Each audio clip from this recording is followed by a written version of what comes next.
Boa tarde a todos. Primeiro queria registrar o agradecimento da 8ª Comissão à renovada vinda, portanto, à sede da 8ª Comissão, do Sr. Ministro da Ciência, Tecnologia e Ensino Superior, professor Manuel Leitor.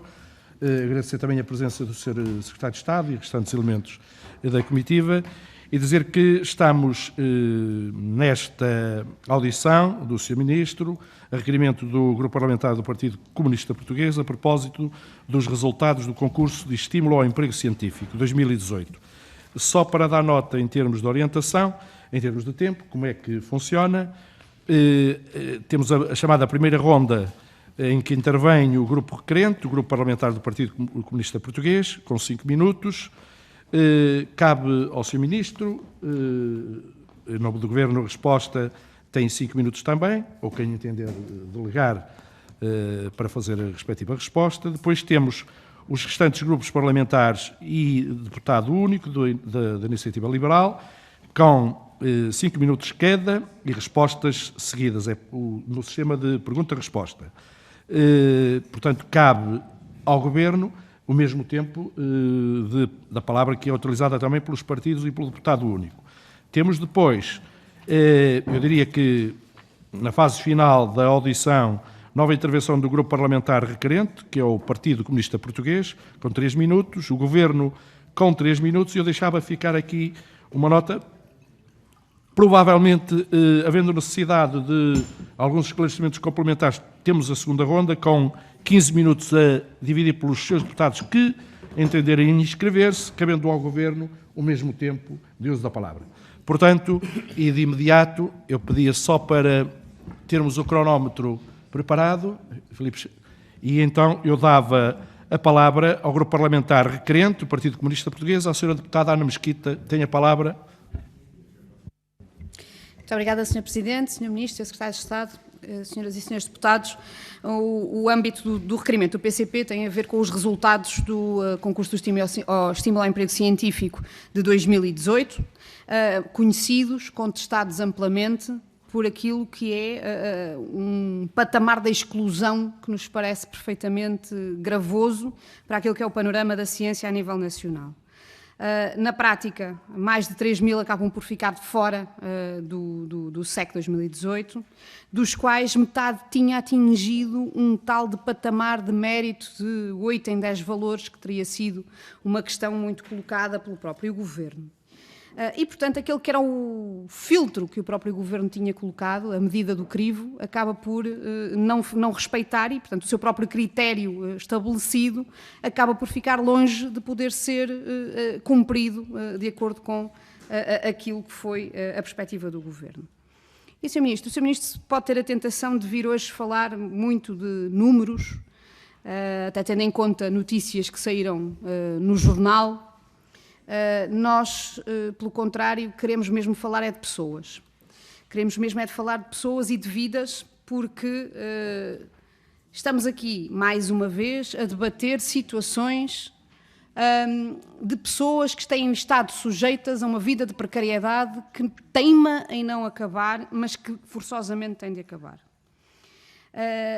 A questão que aqui se coloca, Sr. Ministro, é que, de facto, como é que é possível o Governo dizer que são precisos mais doutorados, e são, mas ao mesmo tempo dizer que estabelece um critério em que 80% acabam por não ter lugar na investigação? Ou se o têm, é de vez em quando. Gostaríamos também, Sr. Ministro, quando se abordam estes números, gostávamos que houvesse aqui uma parceria na análise, que muitas vezes é esquecida. Fala-se muito de quantidade, mas muitas vezes esquece a duração.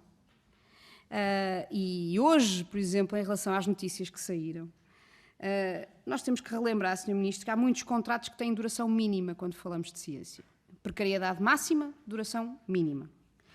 E, portanto, além daquilo que são os números badalados, o que nós queremos perceber é qual é o impacto de cada contrato na vida de cada pessoa.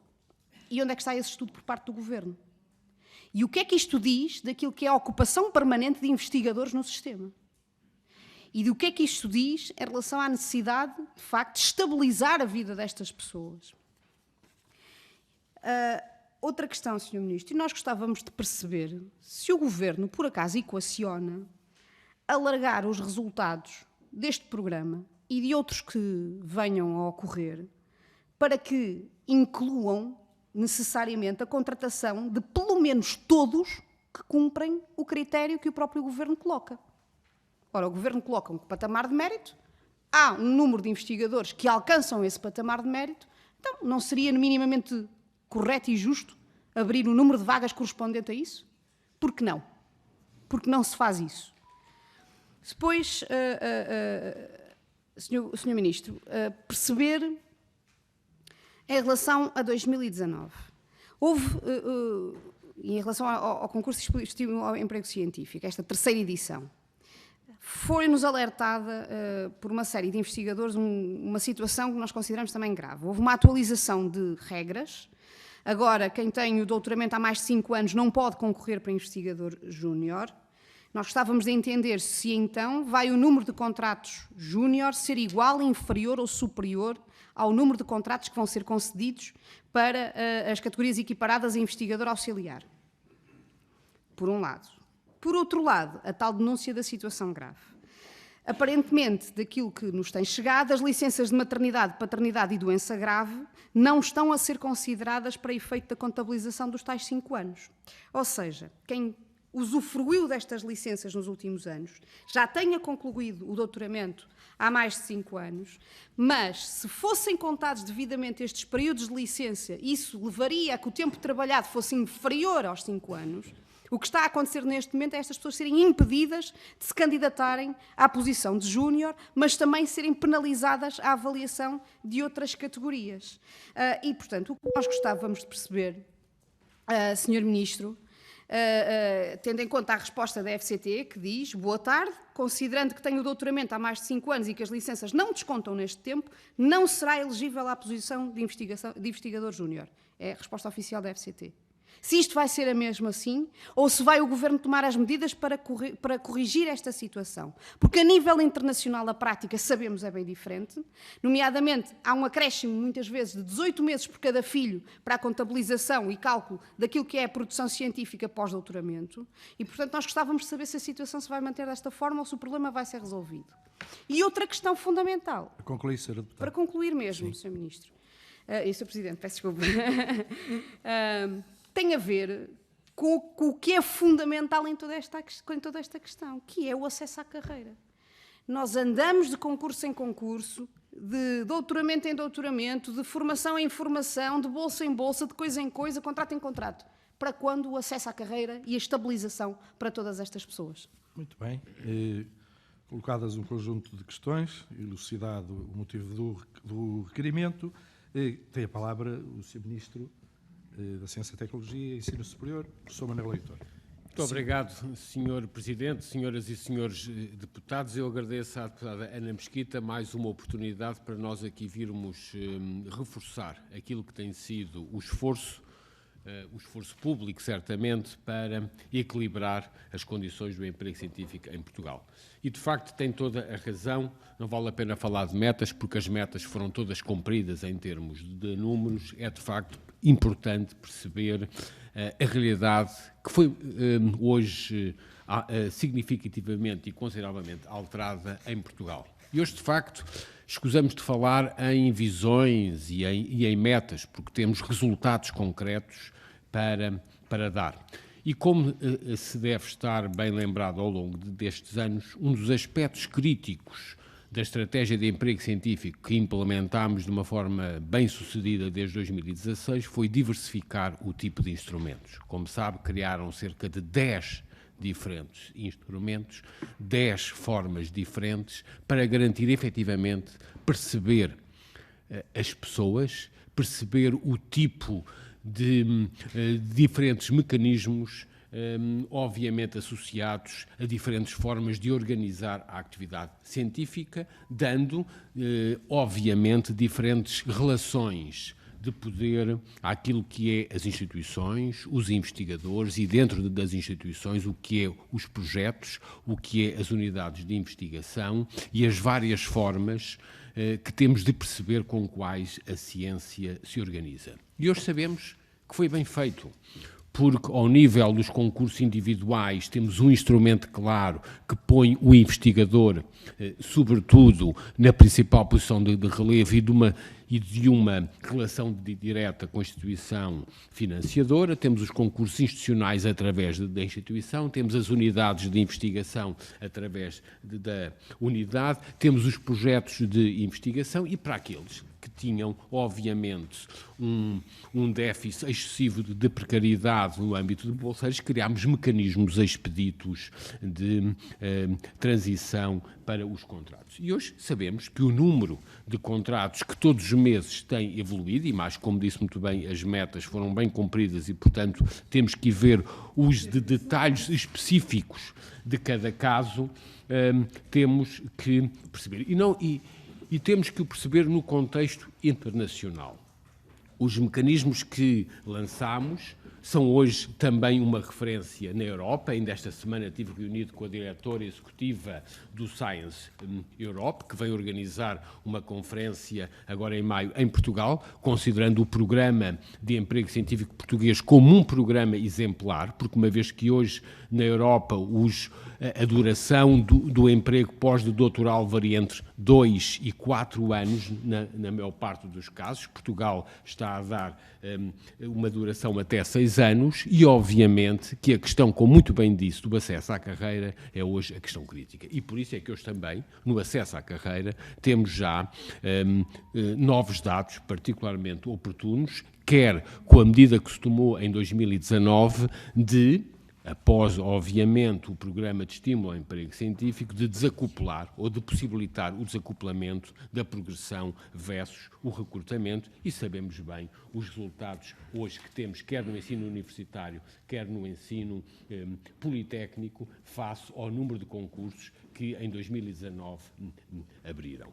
Mas, mais uma vez, naquilo que diz especificamente ao concurso individual, temos que perceber como é que Portugal se compara hoje no contexto internacional. A referência na Europa é, obviamente, os concursos do European Research Council, que têm os resultados sido publicados entre 8 para os 3 últimos anos, 2016, 17, 18 e agora o último concurso de 2019, cujos resultados foram só publicados após de 10 meses. No Reino Unido e até na Suíça, que é considerada a agência de financiamento mais eficiente da Europa, tem publicado os resultados das avaliações entre 8 e 10 meses, e as taxas de avaliação, que em Portugal têm sido, neste concurso individual, entre 18, 17,9 e 22,3, comparam com as taxas do European Research Council entre 10% e 13% e as taxas inglesas entre 24% e 25%, quando consideramos as áreas das ciências biológicas e das artes e de humanidades. E, por isso, temos padrões de referência nos concursos individuais, que é um dos 10 formas de aceder ao contrato, que estamos perfeitamente dentro da média europeia. É possível fazer mais? Claro que é. E por isso é que o Orçamento de 2020, mais uma vez, vem reforçar esta linha que não existia em Portugal, com a relevância que tem do emprego científico e que hoje representa 25% da execução da FCT. Obrigado, Sr. Presidente. Muito bem, muito obrigado, Sr. Ministro. Temos agora de seguida, dando cumprimento à nossa grelha de tempos, o Grupo Parlamentar do Partido Socialista, penso que será o Sr. Deputado Tiago Martins. Obrigado, Sr. Presidente, Sr. Ministro, Sr. Secretário de Estado. Nós realizamos hoje mais uma audição sobre o tema do emprego científico e, de facto, nós sabemos que sempre que falamos de emprego, e neste caso de emprego científico, nós falamos de assuntos importantes para a vida das pessoas. São importantes porque mexem com os percursos de vida, porque mexem com expectativas e, por isso, por mais que nós mostremos a evolução do trabalho feito, sabemos que sobrará sempre a pouco para quem se sente diretamente envolvido e não viu as suas expectativas diretamente correspondidas. Mas é também importante, neste contexto, que tenhamos a capacidade de referir e também de refletir sobre o caminho que tem vindo a ser desenvolvido, porque nós hoje discutimos um concurso de emprego científico que, na realidade, tem um número de pessoas a admitir que foi estabelecido em 2018, cujas regras nunca foram questionadas, cuja avaliação decorreu sem qualquer sobressalto e cujos prazos de resposta foram, aliás, dentro do expectável. E por isso a discussão que nós aqui temos, de facto, pouco diz respeito ao concurso em si, mas essencialmente à natural sensibilidade desta Casa para com aqueles que não foram admitidos. E, em boa verdade, acaba por haver uma certa dificuldade da nossa parte em percepcionar que possa questionar-se ao Sr. Ministro, no decurso deste requerimento, sobre um processo já finalizado, a não ser sobre como estabelecer aqui um quadro de reflexão sobre a solidez e o reforço do sistema científico nacional e do robustecimento das condições dos investigadores. Mas o facto de nós estarmos hoje a falar também sobre emprego científico é em si uma vitória, e nós sabemos que o histórico, não muito distante, assim o prova, e sabemos também que o facto de dispormos hoje de um sistema de monitorização como o Observatório do Emprego Científico é um avanço muitíssimo significativo para uma área que nem sequer tinha dados sistematizados, que, aliás, podem ser consultados por todos em qualquer lugar. E sabemos também que a estabilidade e a previsibilidade hoje associada a estes concursos é um ganho real que tem contribuído para mitigar circunstâncias difíceis que muitos investigadores encontram. Mas nós, com este histórico, sabemos já, e sabemos hoje, que os concursos vêm fazendo de forma regular, tal como previsto, que são conhecidos os calendários e está estabilizado o período do ano para as candidaturas, que estão previstas as vagas a concurso, que é mais largo o período de contrato, que estão estabilizados e são transparentes os guiões de avaliação e os referenciais de mérito, e que estão estabilizados também os procedimentos de submissão e as regras de ano para ano. Ora, nós sabemos que desde 2017 foram iniciados um conjunto de programas de estímulo ao emprego científico que ofereceram contratos de trabalho a milhares de investigadores. Foram celebrados mais de 5.000 contratos. Aliás, basta consultarmos a atualização de hoje do Observatório do Emprego Científico, que o mostra que, mesmo descontando os 400 contratos das unidades de ID, isto basta fazer as contas, 5.427 menos 5.457 menos 400 dá sempre mais de 5.000, por mais contas que se façam, mas sabemos também que o investigador FCT, antes do Sr. Ministro assumir funções, haveria apenas 200 contratos por ano. E em 4 anos, nem 800 contratos foram celebrados. Sabemos também que, associado à não renovação dos contratos de ciência, o número de contratos ativos, neste período que antecedeu as funções que agora desempenha, o número de contratos ativos passou de 1.084 para 661. E sabemos também que o número total de novas bolsas de doutoramento apoiadas anualmente cresceu de 971 em 2015 para 1.750 em 2020. Sabemos que o Governo avançou com o aumento destas bolsas em mais de 60 euros, ainda no final do ano anterior, ainda antes da discussão do Orçamento do Estado, e sabemos também que basta ver a evolução de todos estes dados na última legislatura para perceber o enorme esforço que empreendemos nesta área e que, aliás, é visível na taxa de execução da FCT, para além de ser a maior taxa de execução de sempre, verifica uma execução que cresceu 33% desde 2015. Por isso a questão que aqui hoje se coloca de procurar avaliar o mérito de um concurso pelo número de candidatos não pode ser considerada de outra forma que não de um contrassenso, pelo menos no nosso entendimento, e isto deve-se ao facto de a função de um concurso ser precisamente esta, a de seriar os candidatos para o número de vagas existentes. E foi isso que a FCT fez e que, no nosso entender, fez bem. Por isso, por tudo o exposto, a minha questão não é necessariamente sobre este concurso, mas sim sobre a continuidade do reforço destes mecanismos de contratação e sobre como percepciona o Sr. Ministro a evolução do emprego científico nacional nos próximos anos. Muito obrigado. Sr. Deputado Tiago Extremar Martins, tem a palavra agora o Sr. Ministro. Eu agradeço ao deputado Tiago Martins a forma clara com que nos também aqui elucidou e de facto, a questão crítica como continuar.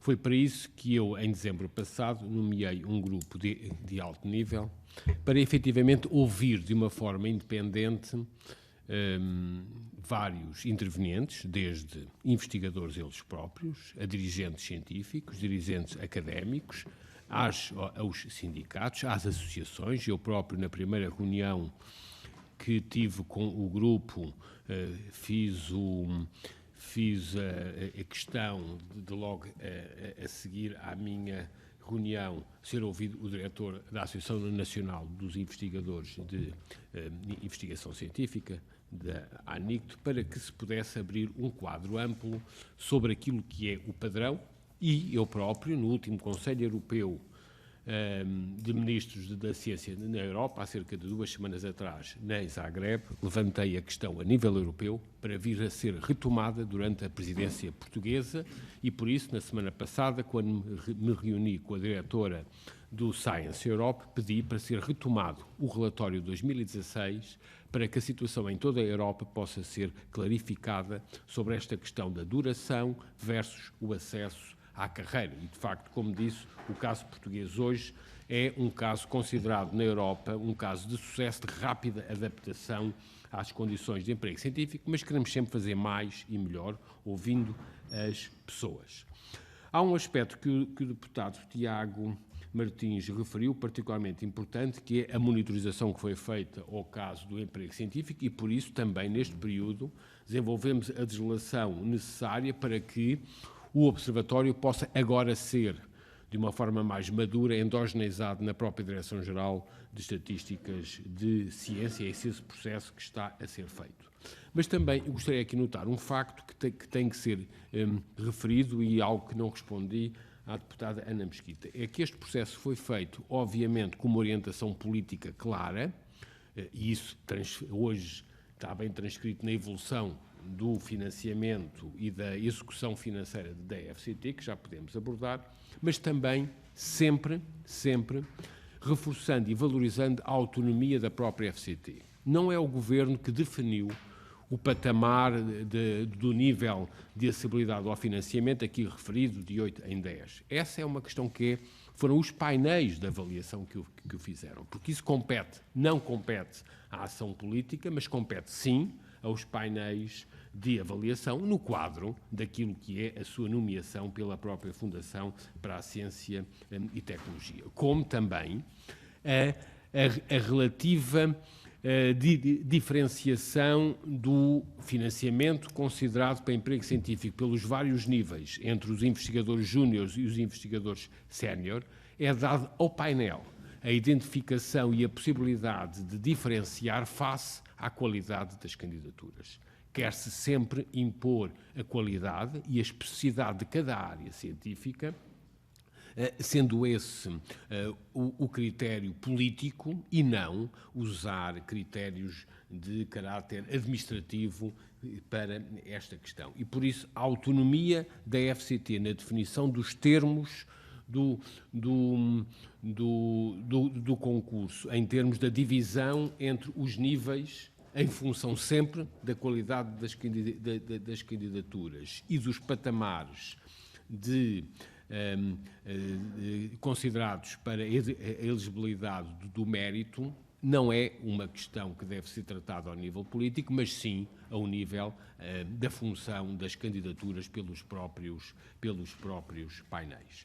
Em todo o caso, o poder político não se pode imiscuir de identificar injustiças. Foram aqui referidas também, eventualmente, havendo casos de injustiça. Eu não tive conhecimento de nenhuma e agradeço qualquer deputado, se tiver conhecimento de injustiças como aqueles que foram dados de casos de maternidade, que sejam devidamente identificados, porque, obviamente, também estamos cá para resolver essas situações. Estou certo que a FCT cumpriu os termos legais em vigor, mas estamos e estaremos sempre atentos para identificar esses processos. E o orçamento, e concluo com isso, 2020, mostra bem o reforço que é dado ao emprego científico. Não esqueço que em 2015 o emprego científico representava na FCT menos de 10% do orçamento da FCT e apenas agora representa 25% num orçamento que foi aumentado em 33%. E por isso, quando comparamos a execução de 2019 com 2015, o emprego científico passou de 39 milhões de euros anuais para 103 milhões de euros anuais, e esta evolução, que está bem pasmada no Observatório, no orçamento de 2019, mostra bem os termos da evolução que se conseguiram nos últimos 4 anos. Muito obrigado. Muito obrigado, Sr. Ministro. Dando sequência à audição, tenho a palavra agora do Grupo Parlamentar do PSD, a Sra. Deputada Isabel Lopes. Tenha a bondade. Isabel Lopes, tenha a bondade. Sr. Presidente, Sr. Ministro, Sr. Secretário de Estado, a todos muito boa tarde. Começo por dizer que consideramos de extrema importância este concurso de estímulo ao emprego científico, tanto o individual como o institucional. Contudo, há aspectos que temos algumas dúvidas e gostaria de ver aqui esclarecidas. Na semana passada esteve cá numa audição a Sra. Presidente da FCT, como o Sr. Ministro deve saber. Coloquei também uma série de questões, mas só obtive resposta a uma.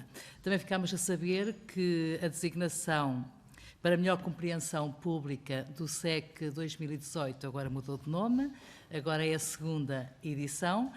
Realmente percebe-se porque um concurso que abriu em 2018, cujos resultados saem em 2019 e cujas assinaturas só vão ser este ano, em 2020, realmente compreende-se porque é que agora se denomina segunda edição. Espero que o concurso internacional 2018 que será também rebatizado, porque os famosos 400 contratos que estão a ser contabilizados desde 2018 só vão começar também a ser assinados agora em 2020. Bem, esperamos então por uma nova designação também para este concurso institucional. Mas agora gostava de colocar então perguntas concretas ao Sr. Ministro. A primeira, por que razão não foi reposto o mesmo número de contratos-programa anteriores?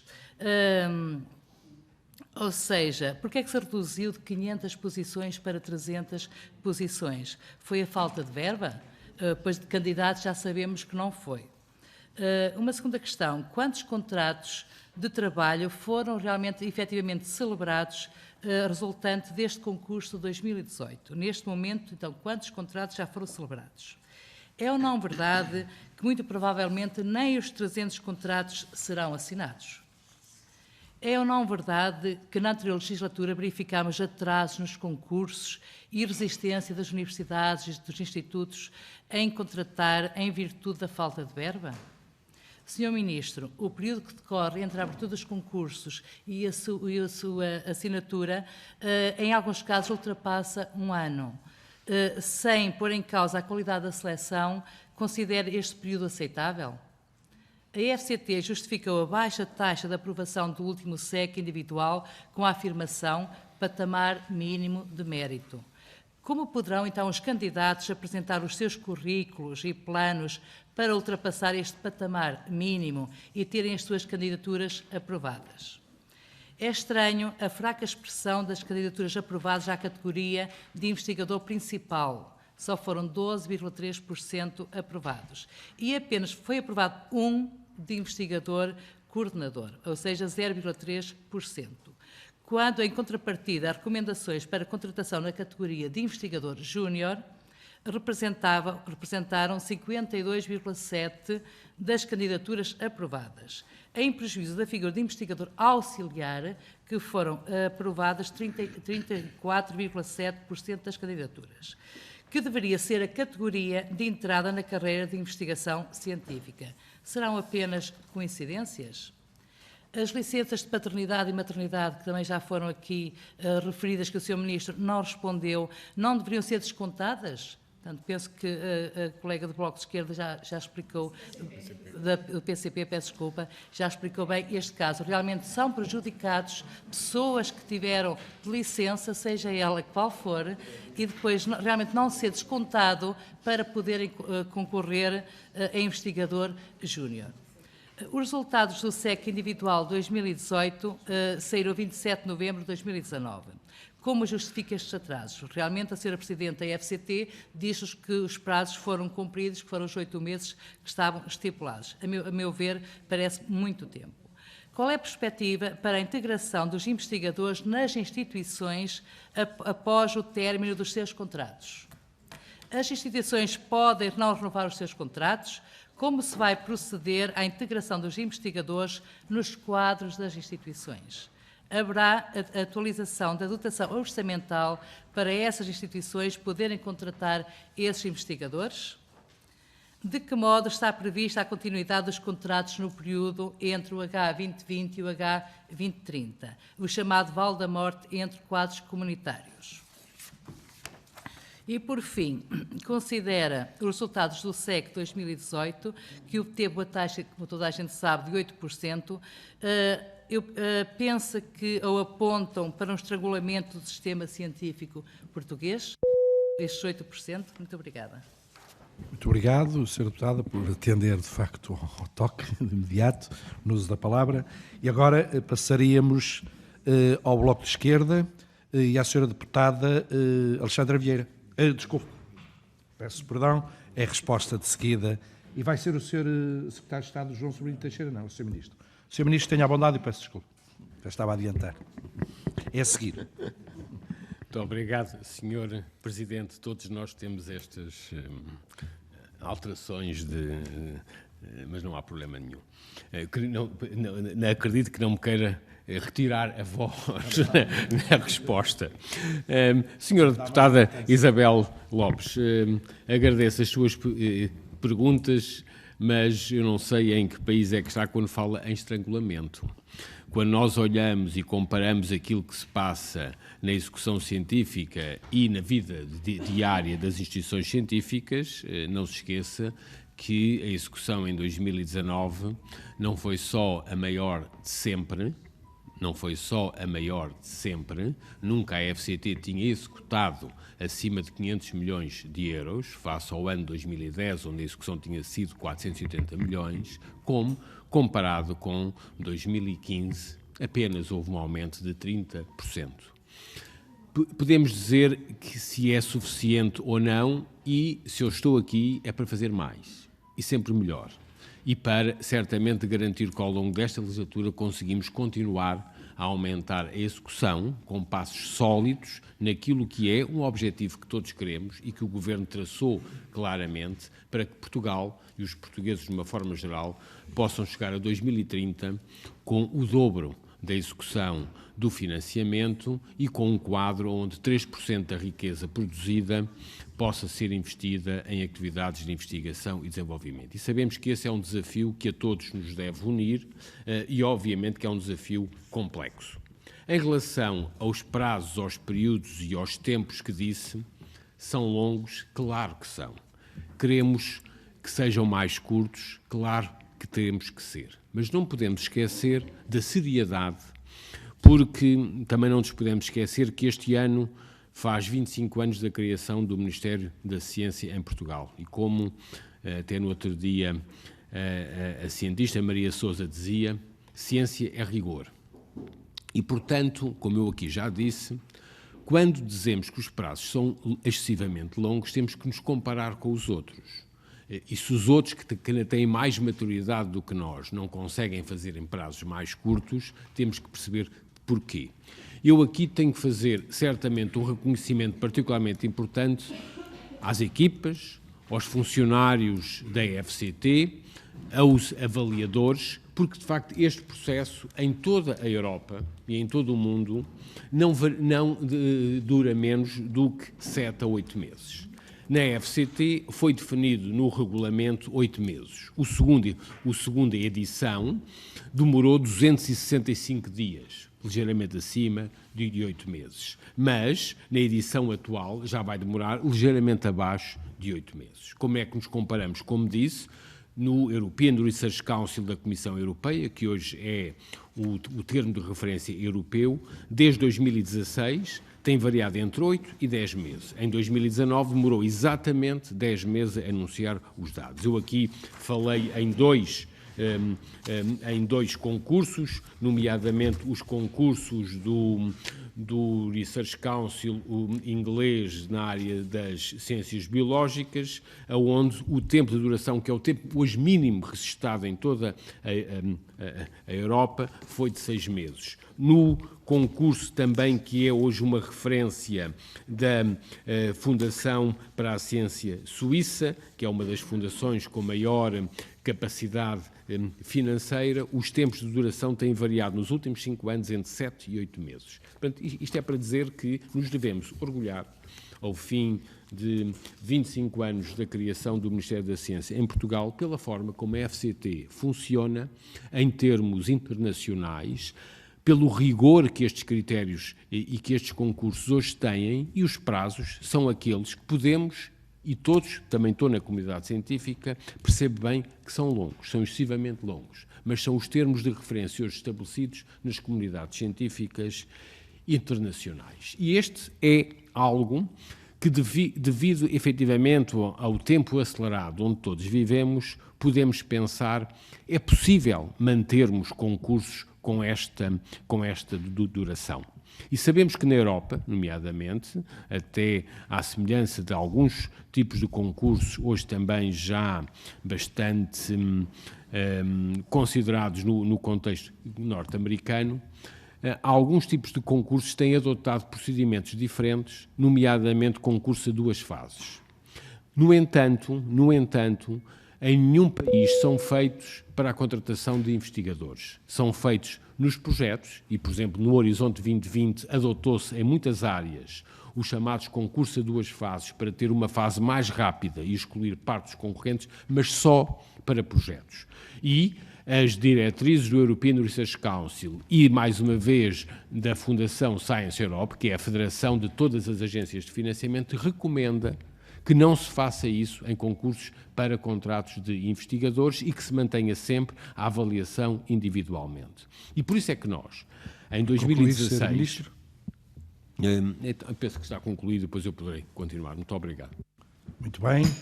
Temos agora, na sequência das interpelações, a vez do Bloco de Esquerda, através da Sra. Deputada Alexandra Vieira. Tenha a bondade, pode usar a palavra. Muito obrigada, Sr. Presidente. Cumprimento o Sr. Ministro, o Sr. Secretário de Estado e todos os restantes Srs. Deputados e Sras. Deputadas. O Bloco de Esquerda tomou conhecimento, já no mês de novembro, que os resultados do concurso de estímulo ao emprego científico estavam a ser comunicados, então, a todos os seus concorrentes. Tomou também conhecimento de que a taxa de aprovação se situou nos 8%. A confirmar-se este número, significa que em 3.720 candidatos, apenas 300 obtiveram financiamento. Perante estes resultados, o Bloco de Esquerda só pode manifestar a sua preocupação com uma taxa de aprovação tão baixa que, com certeza, não coloca em causa a qualidade dos candidatos, mas torna, no nosso entender, evidente o funil que é utilizado neste tipo de avaliação. O que os resultados demonstram não é tanto uma cultura de excelência, nem de promoção do mérito. O que estes resultados provam é que há aqui uma espécie de cultura de razia, de deixar de fora e de também falta de investimento na ciência, que tem atirado, como todos sabemos, para o desemprego e até para a imigração forçada os quadros mais qualificados do país. É incomportável, achamos nós, que o Governo continue a anunciar medidas de apoio à qualificação quando, manifestamente, e no nosso entender, despreza esta classe profissional. Se não, vejamos, segundo os dados oficiais da Fundação para a Ciência e a Tecnologia, o financiamento será garantido apenas a 158 investigadores júniores, 104 investigadores assistentes, 37 investigadores principais e um único investigador coordenador. Dado este cenário, convém perguntar aquilo que é mais ou menos óbvio. 8% de emprego equivale a quantas pessoas no desemprego? Sr. Ministro, pior que os resultados, só mesmo o acenar do número como se fosse um bom resultado. Mesmo para os defensores deste modelo de financiamento competitivo, a taxa dos 8% não deixa de ser, enfim, um número fraco, por assim dizer. As bolsas, por exemplo, do European Research Council tiveram nos últimos 5 anos uma média de aprovação que rondou os 12%. No nosso caso, milhares ficaram de fora e não é, no nosso entender, mais um concurso a demorar quase um ano que resolve o problema. Além do mais, todos nós sabemos que a agenda de trabalhado borla nos laboratórios, com medo de perder o seu posto de trabalho. Há quem se candidata júnior já com 40 anos para garantir um salário em vez do desemprego. Ora, um sistema que trata assim os seus investigadores não se devia chamar de emprego científico, mas sim de desemprego científico. Da parte do Bloco de Esquerda, o Sr. Ministro já sabe qual é a nossa posição. Defendemos a investigação como sendo um serviço público que precisa de profissionais qualificados. Esses profissionais têm o direito a um real acesso à carreira de investigação científica. O que temos tido com mais ou menos habilidade por parte do Partido Socialista é o multiplicar de mecanismos de contratação paralelos à carreira. Já conhecemos esta visão do Sr. Ministro, até tivemos a oportunidade de ouvir também os meus camaradas que não estão aqui hoje presentes noutra comissão. Quando debatemos o emprego científico, cada vez mais tendemos a entender que que estas soluções não conseguem resolver o problema da precariedade, da instabilidade e do trabalho gratuito e convém que esta metodologia possa vir então a ser melhorada num futuro próximo. Muito obrigada. Muito obrigado, Sra. Deputada Alexandra Vieira. Tem a palavra para responder o Sr. Ministro, Sr. Manuel Leitor. Tenha à vontade. Senhora Deputada Alexandra Vieira, agradeço a sua intervenção, mas penso que para a seriedade deste debate deveríamos, se me permite uma sugestão, evitar algumas intervenções que possam lançar boatos. Se por acaso conhece esses casos que diz de trabalho gratuito, que sejam identificados para serem combatidos. Foi para isso que nós também lançámos, para isso e para o combate, claro, à precariedade no trabalho científico, que lançámos o programa com as metas que cumprimos e que hoje é considerado, como já aqui disse, um caso de rápida adaptação de emprego científico a nível europeu. E é por isso é que, durante a presidência portuguesa em 2020, estamos a planear reforçar e valorizar este caso a nível europeu. E por isso temos que nos concentrar no essencial e temos que nos concentrar a valorizar a posição em Portugal daqueles que querem trabalhar e fazer investigação em Portugal, e devo dizer que um dos aspectos importantes, nomeadamente nos últimos concursos, foi, por um lado, pela primeira vez, a capacidade clara de virmos a ter portugueses que estavam noutros países da Europa a concorrerem em Portugal e até de muitos europeus, como, por exemplo, no último concurso tivemos cerca de 30% de candidatos de Itália e de Espanha e de França, e que mostra que as condições em Portugal são hoje efetivamente atraentes para a realização da atividade de investigação, o que nos deve orgulhar no contexto europeu. E por isso é que estamos a continuar na forma como o fizemos desde 2016 e volto a dizer que, obviamente, estamos aqui é para fazer mais e melhor. Se efetivamente o orçamento da FCT passou de cerca de 380 milhões de euros em 2015 para 510 milhões de euros em 2019, é pelo esforço dos portugueses em reconhecerem a atividade de investigação. Se efetivamente, se em 2015 despendia a FCT apenas cerca de 39 milhões de euros em emprego científico e se hoje, ou se despendeu em 2019 de mais de 103 milhões de euros, estando o orçamento de 2020 claramente aumentado nesta rúbrica, e conseguimos não apenas alterar a execução global da atividade científica em Portugal, mas também a estrutura do financiamento com o reforço, por um lado, das instituições e do emprego científico, mostra bem o cenário de evolução positiva que conseguimos em Portugal, em associação com a diversificação das fontes de financiamento e, como disse, evitámos que o emprego científico tivesse um único concurso, como era antigamente, para diversificar a um leque de 10 diferentes oportunidades, obviamente, criando diferentes formas de aceder e de facilitar a relação entre os investigadores, as suas equipas e as instituições. E queremos fazer mais, alargando sempre este processo, não apenas na área dos primeiros anos de investigação e de contratação pós-doutoral, mas no acesso às carreiras. E o primeiro passo importante foram os resultados que se conseguiram em 2019, como disse aqui já, com o desacoplamento entre os processos de recrutamento e de carreiras, e agora o contrato de legislatura que foi firmado para esta legislatura, com uma ênfase clara no desenvolvimento das carreiras docente e de investigação, aquilo que foi, obviamente, também conseguido na reestruturação de graus e diplomas, e pela primeira vez introduzimos em Portugal uma prática já consagrada noutros ambientes europeus, onde a acreditação e a avaliação dos graus e diplomas, e em particular das instituições de ensino superior,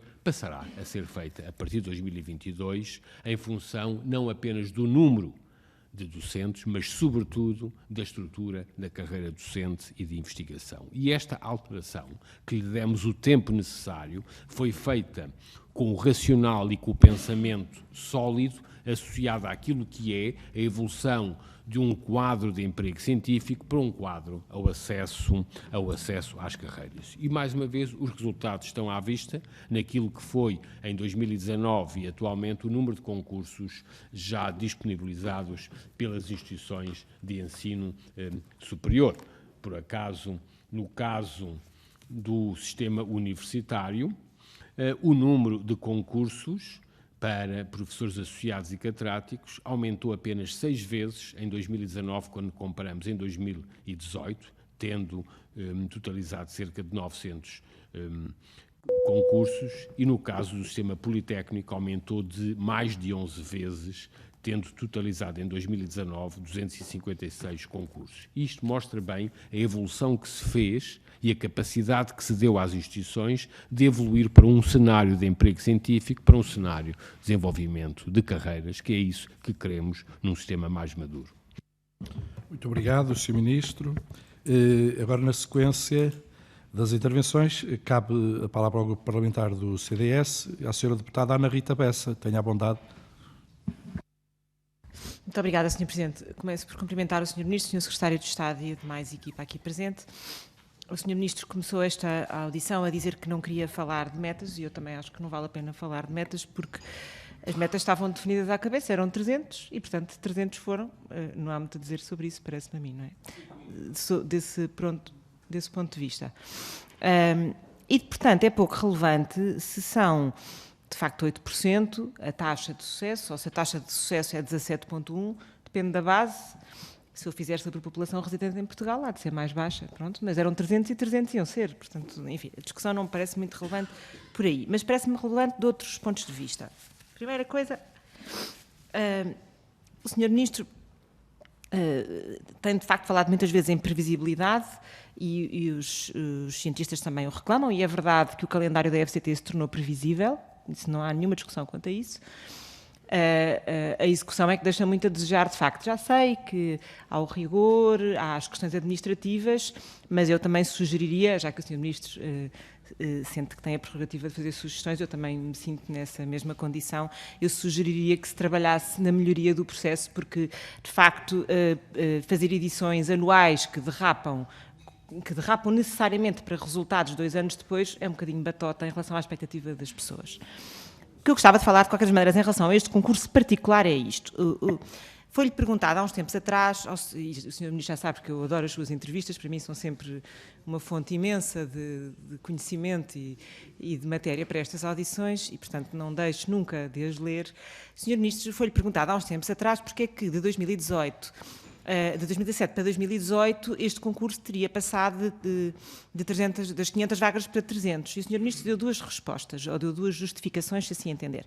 A primeira justificação tinha a ver com o facto de que esta redução justificava-se porque há concursos que ficam sem concorrentes. Pronto, não é o caso. Aqui, de facto, não se justificava, se é esse o critério, pois não se justificava porque ficaram bastantes pessoas de fora do concurso. Portanto, não é aqui, com certeza, um problema de falta de concorrentes.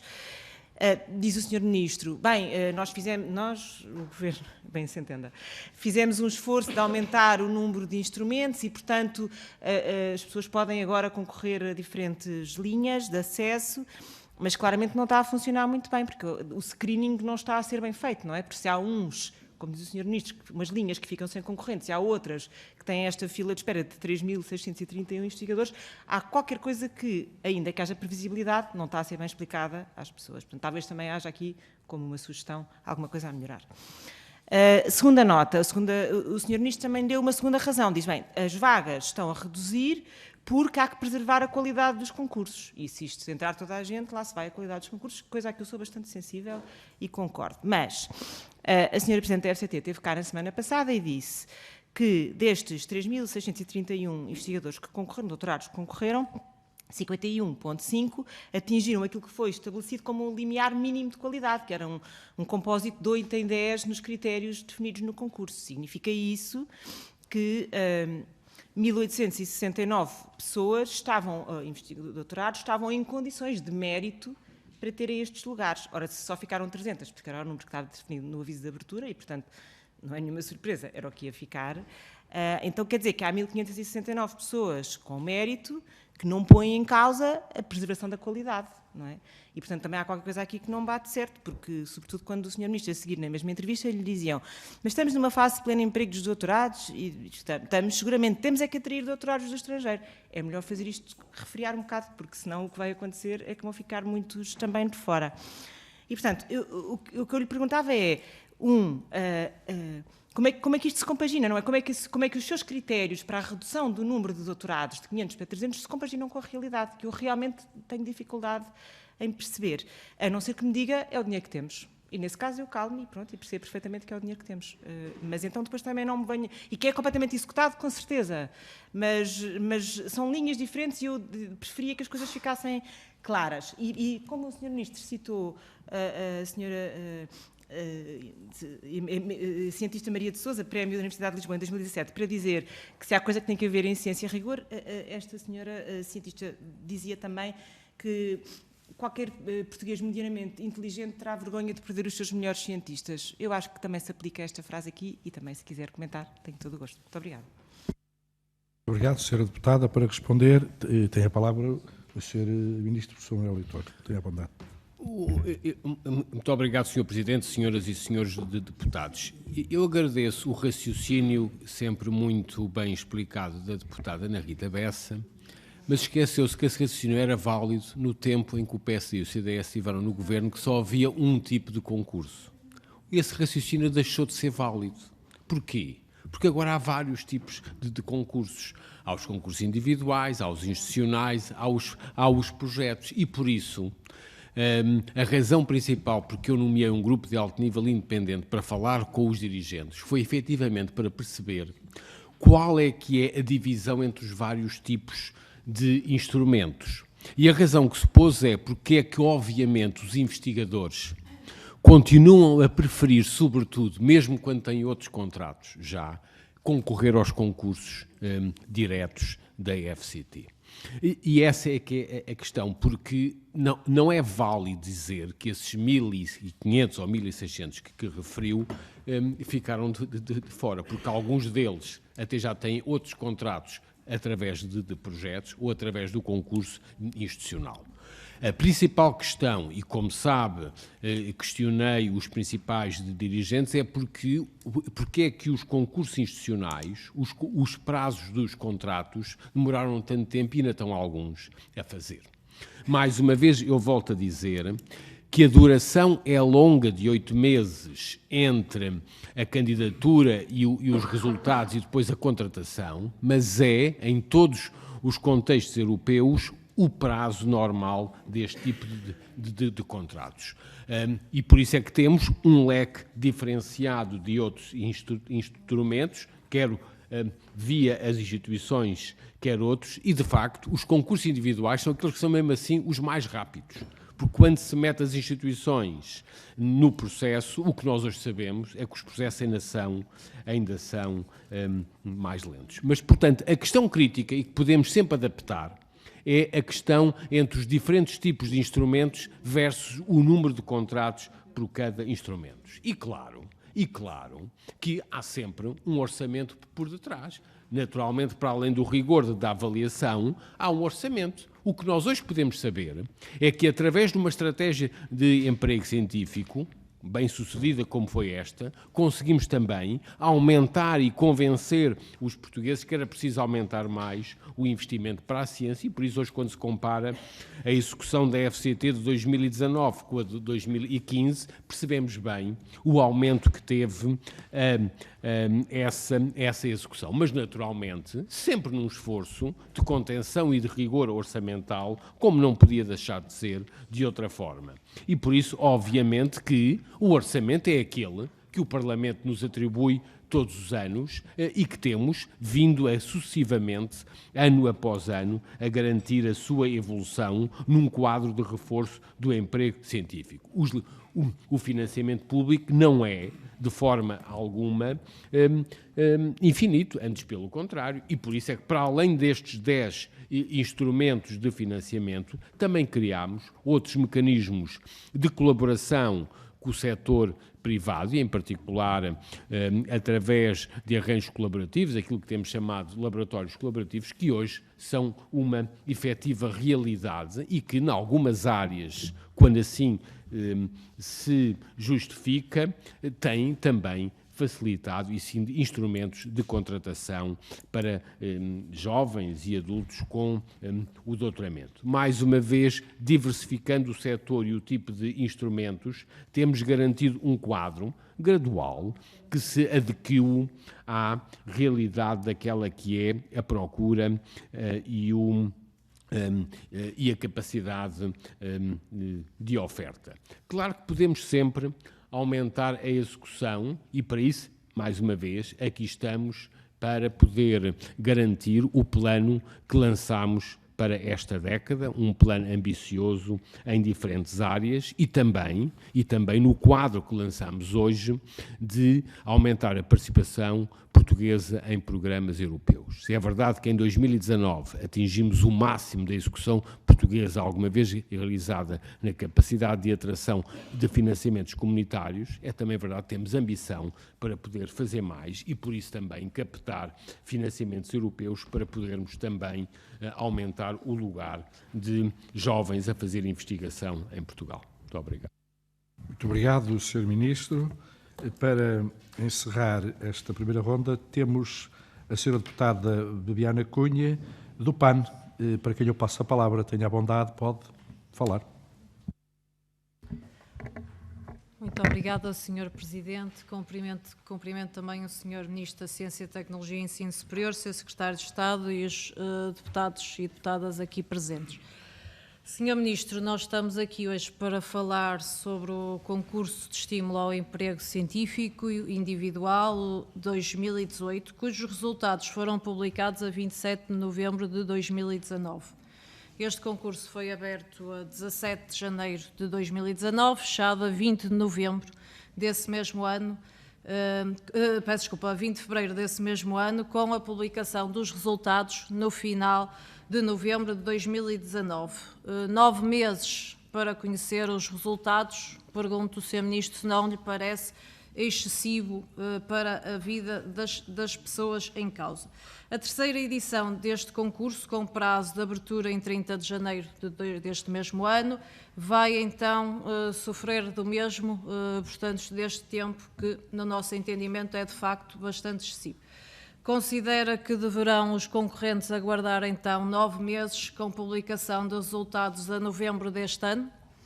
É que, a ser assim, de facto, os investigadores contemplados poderão apenas começar a trabalhar mais de um ano depois de terem submetido as suas candidaturas e, mais uma vez, têm as suas vidas penduradas. Até lá, muitos deles perderam contratos ou as bolsas a termo e, nessa condição, ficarão meses sem remuneração.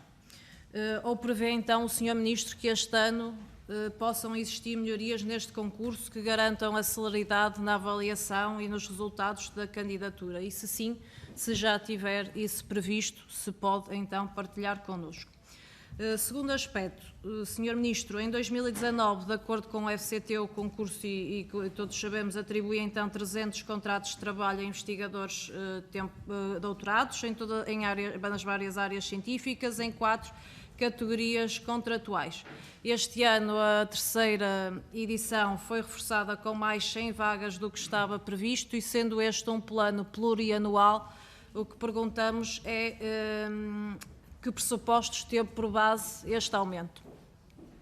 Terceiro aspecto, a agenda compromisso com a ciência e conhecimento, o compromisso com o futuro, uma agenda para o período 2016-2020, aprovada por resolução em Conselho de Ministros, é a resolução do Conselho de Ministros número 32 de 2016, previa até 2020 pelo menos 3.000 novos contratos de investigadores docentes para jovens doutorados. Estamos perto do termo dessa agenda.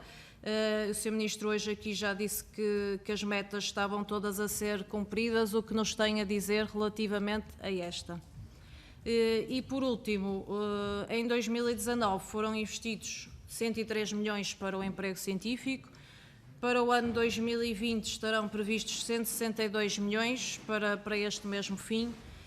E nós dependemos que o Sr. Ministro considera que as entidades acolhedoras, que estão as entidades acolhedoras a contratar de facto em número suficiente e adequado os investigadores doutorados que um ensino superior de qualidade exige, e que eventualmente está a ser feito um investimento financeiro que seja capaz de se traduzir de facto em melhoria das condições de emprego dos nossos investigadores e qualidade das nossas universidades. Mas, apesar de sermos nós a fazermos esta inferência, não podemos deixar de lhe perguntar se é isto mesmo que considera. Muito obrigada. Muito obrigado, Sra. Deputada Bibiana Cunha do PAN. Para responder, tem a palavra o Sr. Ministro, professor Manuel Leitor. Tenha a bondade. Sr. Presidente, senhoras e senhores deputados, muito obrigado. Eu vou tentar não me repetir, porque muitas das perguntas que fez já foram aqui respondidas. E, obviamente, relembrar que a evolução deste processo está a ser feita de uma forma atenta e, por isso mesmo, nomeei um grupo para perceber quais são os términos ou os termos dessa evolução face ao leque diversificado de diferentes instrumentos. Como disse, a evolução do último concurso foi feita de uma forma a colmatar os atrasos, sobretudo nos concursos institucionais. A priori, há 4 anos atrás, em 2016, até esperaria que os concursos institucionais fossem os mais rápidos. E hoje verificamos que são os concursos individuais, geridos e coordenados totalmente pela FCT, que acabam de ser os mais rápidos e os únicos que cobrem, como aqui já disse, o tempo médio de duração dos 8 meses, que hoje consagrado na Europa como o tempo médio de duração para estes concursos. E por isso é que, eventualmente, a principal e a forma mais fácil é concentrar mais o financiamento nos concursos individuais e reduzir os concursos institucionais, porque acabam de ser muito mais lentos, porque requerem dentro das instituições alguns tempos. Em relação às metas que referiu, eu penso que eu não ouvi bem, o valor não são 3.000, mas 5.000, e foram, obviamente, cumpridos, e hoje sabemos bem o valor. Em relação às perspectivas do futuro, essa pergunta penso que o deputado Tiago Martins já tinha feito e eu acabei por não ter tempo para a responder. Acho que é particularmente importante aonde estamos e aonde queremos estar. O que nós sabemos é que neste momento estamos a formar em Portugal cerca de 2.600 novos doutores por ano, é aquilo que é o fluxo de novos de doutorados, metade dos quais têm uma bolsa financiada diretamente pela FCT. A outra metade tem bolsa financiada ou via projetos, quer da FCT ou outros, ou fundos europeus. E, portanto, o Estado, diretamente através da FCT, financia neste momento metade dos doutoramentos através de mecanismos diretos de bolsa. O mesmo estamos a fazer no emprego científico. Se estamos a doutorar 2.500 novos doutores por ano, estamos sensivelmente neste momento a financiar pela FCT, 1.200, sensivelmente metade, por contratos de emprego científico e, por isso, esta relação é a relação crítica que se devemos manter ou não no futuro. E o plano que fizemos para a década sugere que nós evoluímos deste número para cerca de 4.000 novos doutores por ano. E esta é, sobretudo, a questão crítica que temos que ver que tipo de instrumentos é que podemos fazer face aos mecanismos de financiamento direto, em termos daquilo que são os concursos individuais, para outros tipos de concursos, sabendo nós que, para além da capacidade individual dos investigadores, que é aquilo que o concurso dá, temos necessariamente que capacitar equipas, porque hoje o coletivo das equipas de investigação é tão importante como a valorização da capacidade individual. E a capacitação de equipas faz ou através das instituições, ou através, sobretudo são grandes instituições, como faculdades, universidades ou institutos politécnicos, ou consórcios entre as instituições, ou através das equipas de projeto, ou através das unidades de investigação. E por isso é que uma das questões que pusemos ao grupo de alto nível é, face à experiência dos últimos 4 anos, como é que devemos dividir o incentivo público face aos diferentes leques de instrumentos. E isto, se calhar, não deve ser feito igual em todas as áreas. Hoje, a prática e as dinâmicas científicas, por exemplo, na engenharia e nas ciências exatas, favorece muito mais a criação de equipas e por isso é que também os concursos institucionais aí têm sido mais rápidos versus aquilo que é a prática nas ciências humanas ou nas ciências da vida. E por isso, uma questão crítica é, nos próximos anos, teremos eventualmente de afinar os mecanismos em função das áreas científicas face àquilo que são as dinâmicas das equipas e as dinâmicas da prática científica em termos individuais. E é esses mecanismos de afinamento que estamos a tentar perceber quando ou qual deve ser a ação política e, por isso, a questão crítica do painel ou do grupo de alto nível que estabelecemos para olhar para o passado e nos ajudar a perspectivar a evolução dos próximos anos. Muito obrigado. Muito obrigado, Sr. Ministro. Agora, para concluir a chamada ou designada primeira ronda, tem a palavra a Sra. Deputada, representante do grupo parlamentar, que interpelou, ou que nos trouxe cá hoje para esta audição, a Sra. Deputada Ana Mesquita, que pode usar a palavra. Tenha bondade. Muito obrigada, Sr. Presidente. Sr. Ministro, isto não vai lá com afinação, só lá vai com um piano novo. E eu gostava de perguntar se o Sr. Ministro e já agora se o Sr. Deputado tiveram a oportunidade de dar assim uma olhadinha no que é que foram as fotografias nos fotoprotestos, em que se vê este mar de pessoas pretas que ficou excluída e 4 pessoas, neste caso, que ficaram incluídas naquilo que foram os resultados do concurso. E já agora, Sr. Deputado, nós não estamos aqui a falar apenas de uma minoria, estamos a falar desta gente toda. Estamos a falar de 92% que ficaram de fora. 92% ficaram de fora. E, Sr. Ministro, o que é preciso aqui dizer é o que é que aconteceu a estas pessoas? O que é que aconteceu a estas pessoas vestidas de preto, que estavam aqui nesta fotografia e noutras?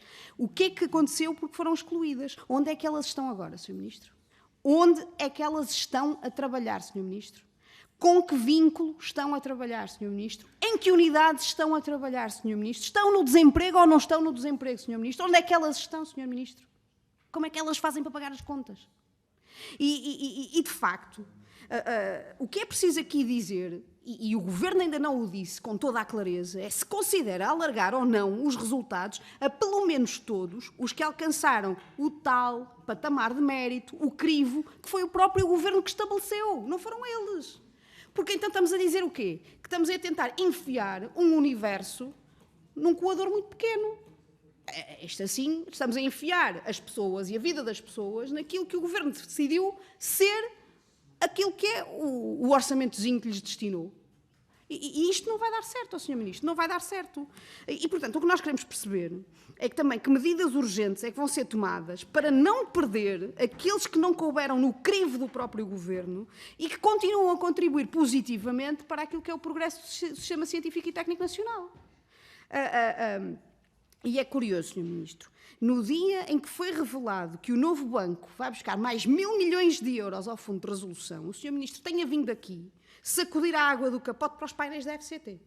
E é curioso ainda mais, porque quando nós questionamos a senhora Presidente da FCT se era ou não era desejável haver ou não haver mais vagas em relação a este concurso, o que é que ela nos disse? Mas agora digam-nos lá onde é que eu corto. Portanto, o problema que aqui está é, de facto, um problema de subfinanciamento e é um problema de estruturação e é um problema de não se tomarem as medidas de fundo para alterar o estado de coisas. E, portanto, o PCP considera que esse estado de coisas tem que ser alterado estruturalmente. E mais, Sr. Ministro, e vou terminar. O Sr. Ministro andou à volta através dos números. Esqueceu-se das pessoas. Números, metas, números. 5 mil. Vamos lá falar dos 5 mil. É que é batota. 5 mil, mas é batota. Porque contar unidades de ID, que depois afinal parece que já não vão ser contadas.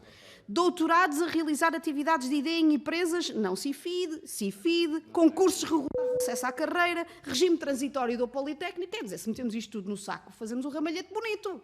Mas se os descontarmos a todos, são menos 1.500. Para concluir, Sra. Deputada. E, portanto, Sr. Ministro, estamos muito longe de um pleno emprego, estamos muito longe de resolver as questões estruturais e estamos muito longe de estar no país das maravilhas que o Sr. Ministro aqui veio hoje apresentar. Muito obrigada. Concluiu a Sra. Deputada Ana Mesquita. Tem a palavra para responder o Sr. Ministro, professor Manuel Leitor. Tenha a bondade. Sr. Presidente, muito obrigada. Sra. Deputada Ana Mesquita. Pois trata-se mesmo de afinação. E por isso é que, ao contrário de eu estar aqui sempre sentado nesta mesa, ando nas instituições, a falar com as pessoas. Ainda há 2 ou 3 dias, em Vila Real, num dos novos laboratórios colaborativos, tive a presenciar estas pessoas que não que não entraram num concurso, que entraram por outras vias. E tive há 3 semanas em Bragança e tive em Matosinhos também na semana passada. É indo às instituições, é falando com as pessoas que se faz a ação política. E por isso é que nós todas as semanas estamos pelo país a ver, a falar, a corrigir e a inferir métodos e não estamos a usar nem só a informação que vem nos jornais, nem os números. Os números, as metas foram todas cumpridas. O que queremos é fazer sempre mais. E por isso é que, efetivamente, quando me diz alargar os resultados, claramente que estamos a alargar os tipos de instrumentos para dar a possibilidade a todos. E se há algo que caracteriza a estratégia científica hoje, é uma estratégia de inclusão. Compare a situação em 2016. Veja o resultado da avaliação das unidades de investigação comparada com 2013. O que é que se passou? Foi efetivamente alargar o número e o volume de financiamento a todas as unidades, sendo efetivamente uma política de inclusão. Viaje pelo país e vá falar com os investigadores e veja caso a caso. E, portanto, se tem casos concretos, envie-nos. Dê-me os casos que eu vou falar com eles um a um e resolver as situações. Tenho-me reunido sistematicamente com os centros de investigação, com as unidades, com as associações, porque efetivamente é nesta política de proximidade que, obviamente, entre atores e investigadores e a ação política, que se faz, obviamente, esta ação. Mas também reconhecendo e valorizando a autonomia da própria FCT. Eu aqui não me esquivei nos painéis. Sei o que é que deve ser a orientação política e aquilo que deve ser os painéis e não deve ser orientação política. Por isso, a responsabilidade política é só minha. A responsabilidade política é só minha.